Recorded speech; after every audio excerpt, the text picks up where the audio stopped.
여러분 안녕하십니까? 헬로티비 뉴스입니다.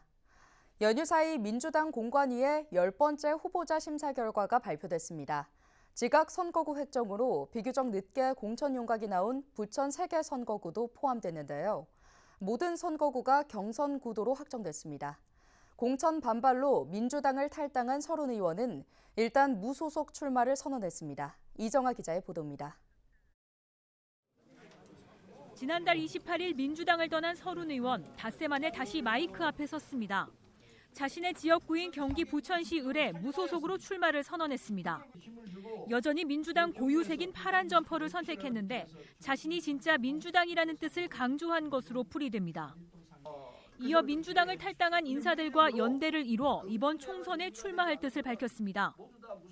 새로운 미래 등을 필두로 한 모든 민주 세력들, 다시 말해서 민주당의 이재명 대표로부터 핍박받은 민주당 출신들, 이분들을 다 함께 모아서 민주연대 형식으로 만들 겁니다. 연휴 사이 민주당 공관위는 막바지 공천 심사 결과를 발표했습니다. 경선이 치러지는 부천 3개 선거구에는 현역 의원들이 대거 포함됐고 원외 친명 인사들이 이름을 올렸습니다. 선거구 획정으로 부천 원미구 일부 지역과 오정구 지역이 합쳐진 부천시 갑은 김경엽 의원과 서영석 의원, 비례대표 유정주 의원 등 현역 의원 3인의 경선 구도입니다. 서른 의원이 탈당한 중상동 중심의 부천시 을에선 김기표 전 대검찰청 검찰연구관과 서진웅 전 경기도 의원이 맞붙습니다. 기존 소사구와 원미구 역곡 일동 등 일부 지역이 추가된 부천시병은 현역 김상희 의원과 이건태 민주당 당대표 특보의 2인 경선입니다. 국민의힘도 조만간 부천 선거구에 대한 공천 방침을 확정해 발표할 전망입니다. 그동안 선거구 획정 변수를 이유로 각 정당의 공천 심사가 보류됐던 부천도 이제 막 본격적인 선거전에 막이 올랐습니다. 헬로티비 뉴스 이정아입니다. 인천 지역 10개 의료기관이 18개 섬 주민들에게 무료 진료 서비스를 제공합니다. 인천시는 옹진군 4개 종합병원과 일섬 1주치병원 민관협력 도서지역 무료 진료사업 업무협약을 맺었다고 밝혔는데요. 지난해까지는 9개 섬에 6개 종합병원이 주치병원으로 진료해왔으며 이번에 4개 병원이 추가돼 10개로 늘었습니다. 섬 지역에 진료를 나갈 때는 전문의 2명과 간호사 5명, 행정인력 3명을 포함한 10여 명이 방문합니다. 전문의 검진 후 추가 진료 또는 수술이 필요한 주민에게는 옹진군의 추천에 따라 협력 의료기관에서 무료 수술까지 받을 수 있도록 연계 추진할 계획입니다. 한편 시는 오는 2025년 3월 운항을 목표로 새 병원선을 건조 중이며 새 병원선이 투입되면 일섬 1주치 병원 사업과 함께 섬 지역 주민 의료 서비스도 더욱 개선될 것으로 기대하고 있습니다. 인천시 교육청이 올해 공개 경쟁 임용 시험 계획을 공고했습니다. 올해는 명예퇴직과 정년퇴직 등 감소 인력의 충원과 신설 학교 필요 인력, 휴직에 따른 소요 인력 등이 반영됐는데요. 이에 따라 교육행정 97명을 비롯해 전산 1명, 사서 6명, 공업 5명, 시설 4명, 시설관리 25명 등 138명을 선발할 계획입니다.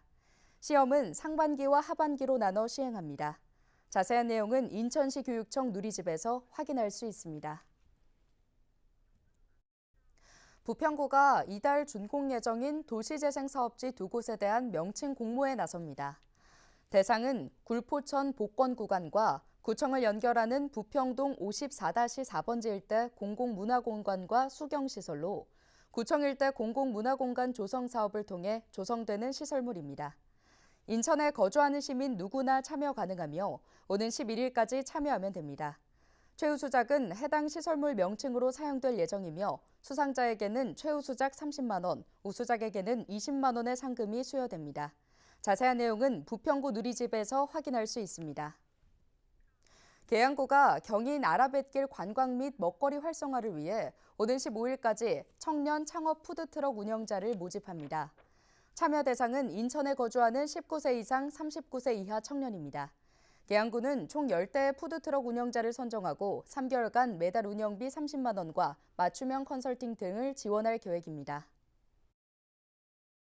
서울시가 김포공항의 명칭을 서울 김포공항으로 변경하고 국제선 노선을 확대하겠다고 밝힌 이후 항공기 소음 피해를 입고 있는 양천구 주민들의 반발이 거세지자 서울시가 확정된 바 없다는 입장을 밝혔습니다.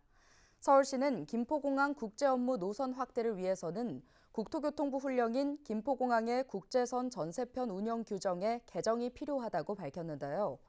또 국토교통부의 최종 결정 전에 자치구 등 관계기관과 지역 주민의 의견을 충분히 반영해 결정하겠다고 덧붙였습니다. 서울시는 최근 서남권 대개조 구상 중 김포공항 국제선을 확대해 국제 기능을 강화하겠다고 밝힌 바 있습니다. 경기도가 12개 신규 철도 건설 사업을 제5차 국가철도망 구축 계획에 반영해 줄 것을 정부에 건의했다고 4일 밝혔습니다. 건의 사업에는 SRT 의정부 연장과 포천 신철원선 건설, 경원선 복선 전철 등이 담겼는데요. 도는 건의한 사업이 제5차 국가철도망 구축 계획에 반영될 수 있도록 국토교통부와 지속 협의한다는 방침입니다. 특히 이번에 건의한 노선은 고속 및 일반 철도이며 광역철도는 오는 5월 건의할 예정입니다. 수도권 매립지를 대체할 매립지 후보 지역 재공모가 이달 추진됩니다. 인천시는 지난해 11월 서울시 경기도와 합의한 대로 대체 매립지 후보지 공모를 이달 진행할 계획이라고 밝혔습니다. 당시 세 개 광역단체장은 서울에서 회동한 뒤 이른 시일 안에 대체 매립지 인센티브 등을 확정하고 올해 3월까지 후보지 공모를 재차 추진하겠다고 발표한 바 있습니다. 대체 매립지 공모는 환경부와 서울시, 경기도가 지난 2021년 1월과 5월 두 차례 진행했는데요.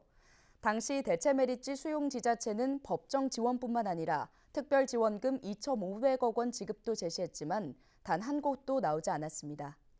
이에 따라 세 번째 공모에서는 매립지 부지 면적을 이전 공모 요건인 100만 제곱미터보다 줄이고 인센티브는 늘리는 방안에 대해 실무 협의를 마친 것으로 전해지고 있습니다. 다만 수도권 3개 광역단체장의 최종 합의와 공동 발표 절차를 남겨두고 있어 공모 요건과 인센티브에 대해서는 철저하게 보완을 유지하고 있습니다.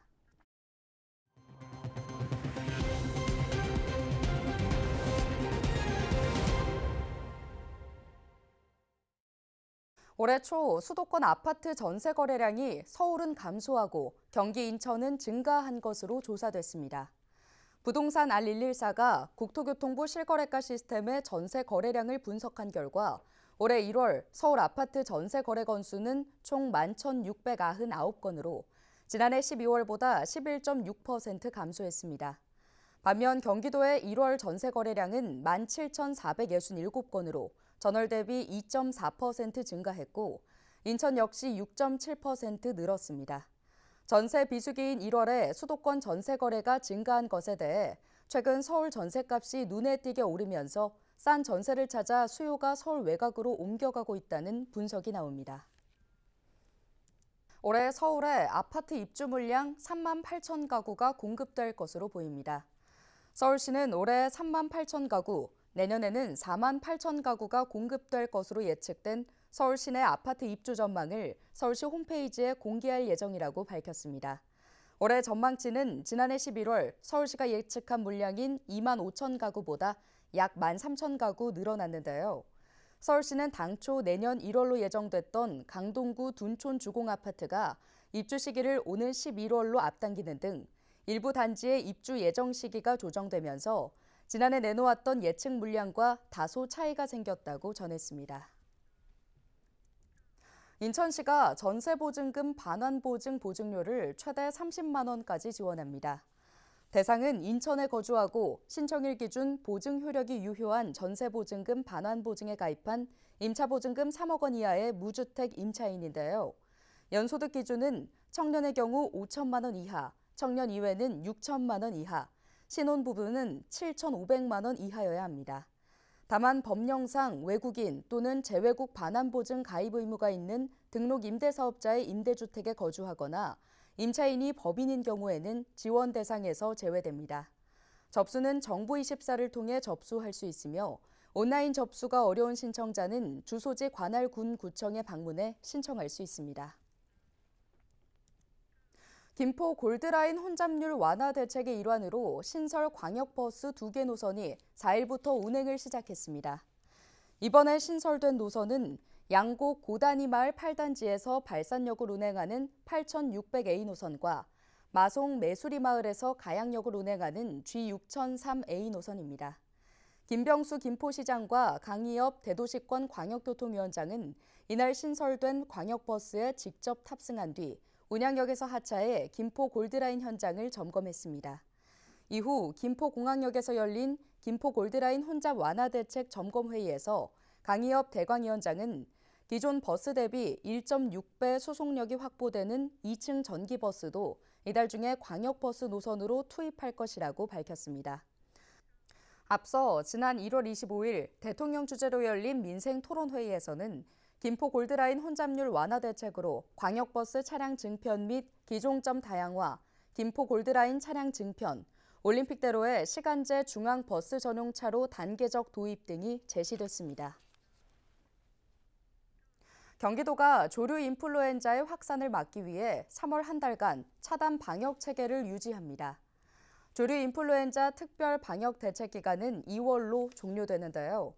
도는 과거 4월까지 가금 농장에서 조류 인플루엔자가 산발적으로 발생했던 만큼 방역 체계를 유지하기로 결정했습니다. 방역대책본부 상황실과 산란가금 농가에 대한 정밀 검사 체계도 유지할 방침인데요. 축산 차량 철새 도래지 출입 금지 등 행정명령 역시 3월 말까지 연장됩니다. 경기도와 경기관광공사가 외국인 관광객 400만 명 유치를 목표로 다양한 사업을 추진합니다. 도를 방문한 외국인 관광객은 지난 2021년 21만 명에서 2023년 140만 명으로 코로나19 종식 이후 급증했는데요. 하지만 2019년 260만 명에는 한참 부족한 상황입니다. 이에 도는 세계적 여행 기업과 협력을 강화하고 중동 등 신규 시장을 개척하는 등 4가지 유치 전략을 세웠습니다. 경기관광공사는 지방관광공사 최초로 해외 현지 대표 사무소를 설립할 계획이며 12개국 24개 협력 여행사와 업무 협약을 체결할 예정입니다. 경기도가 기후변화에 대응하기 위해 올해부터 기후테크 분야 스타트업을 발굴 육성합니다. 기후테크는 온실가스 감축과 기후변화 적응에 기여하는 기술을 말하는데요. 경기도는 오는 2026년까지 우수 스타트업 100곳 육성을 목표로 올해 33개 기업을 선발할 계획입니다. 이번에 선발되는 스타트업은 비즈니스 모델 고도화와 글로벌 시장 진출, 투자 유치 등의 지원을 받게 됩니다. 지원을 희망하는 기업은 경기도청과 경기창조혁신경제센터, 판교창업존 누리집을 통해 신청할 수 있습니다. 인천시가 올해 중소기업 육성 자금으로 1조 3,350억 원을 지원합니다. 지난해보다 1,100억 원 늘어난 규모인데요. 사업별로는 이자 차액 보전 1조 400억 원, 매출 채권보험 2,300억 원, 협약 보증 지원 300억 원, 구조 고도화 자금 350억 원입니다. 지원 대상은 인천에서 공장을 운영하는 제조기업 등입니다. 특히 올해는 중소벤처기업부가 선정한 인재 육성형 중소기업과 인천 빅웨이브 모먼트 투자 수혜기업도 대상에 포함됐습니다. 지원을 원하는 기업은 인천시 중소기업 맞춤형 지원 시스템인 비즈오케이에서 신청하면 됩니다. 각종 해산물을 저렴한 가격에 구매할 수 있는 대한민국 수산대전이 열립니다. 이번 수산대전은 오는 7일부터 24일까지 열리며 행사 기간 중 7일에서 20일은 오프라인 행사가, 11일에서 24일은 온라인 행사가 진행될 예정입니다. 행사 기간 소비자들이 마트와 온라인몰에서 국내산 수산물을 구매할 시 구매 금액의 최다 50%를 할인받을 수 있습니다. 할인 적용 대상 수산물은 명태와 참조기, 고등어, 마른 멸치, 오징어 등입니다. 이 중 최근 공급이 부족한 오징어와 참조기는 정부 비축 물량이 풀림에 따라 마리당 각각 2,100원과 1,200원에 구매 가능합니다. 17개 오프라인 행사 마트와 27개 온라인몰에 대한 정보는 대한민국 수산대전 공식 누리집에서 확인할 수 있습니다. 오늘 준비한 소식은 여기까지입니다. 함께해 주신 여러분 고맙습니다.